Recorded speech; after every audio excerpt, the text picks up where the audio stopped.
പ്രിയരെ നമസ്കാരം. ഞാൻ നാസർ ബേപ്പൂർ. ഇത് ഒരറിയിപ്പാണ്. ദുബായിൽ ഇപ്പോൾ അസ്ഥിര കാലാവസ്ഥയാണ് അനുഭവപ്പെടുന്നത്. കഴിഞ്ഞ 2 ദിവസങ്ങളായി പെയ്യുന്ന കനത്ത മഴയെ തുടർന്ന് പലയിടങ്ങളിലും വെള്ളക്കെട്ടുകൾ രൂപപ്പെട്ടിട്ടുണ്ട്. അതുകൊണ്ട് തന്നെ മോട്ടോർ വാഹനങ്ങളിൽ സഞ്ചരിക്കുന്നവർ അതീവ ജാഗ്രത പുലർത്തേണ്ടതാണ്. ദുബായ് വിമാനത്താവളത്തിൽ ഇപ്പോൾ പലയിടങ്ങളിലേക്കുമുള്ള സർവീസുകൾ നിർത്തിവെച്ചിരിക്കുകയാണ്.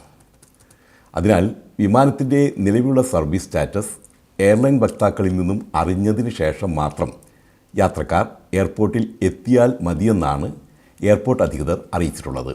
ഇന്നലെ ദുബായിൽ മാത്രം 17 വിമാനങ്ങളാണ് സർവീസുകൾ താൽക്കാലികമായി റദ്ദാക്കിയത്. തങ്ങളുടെ യാത്രക്കാർക്ക് നേരിട്ട അസൗകര്യത്തിൽ എമിറേറ്റ്സ് അധികൃതർ മാപ്പ് പറയുന്നുണ്ട്. എയർപോർട്ടിലേക്കുള്ള യാത്രക്കാർ കഴിയുന്നതും മെട്രോ ഉപയോഗിക്കുന്നതായിരിക്കും നല്ലതെന്നും നിർദ്ദേശമുണ്ട്. അസ്ഥിര കാലാവസ്ഥ മൂലം ഇന്ന് UAE-യിൽ പത്രവിതരണവും മുടങ്ങി.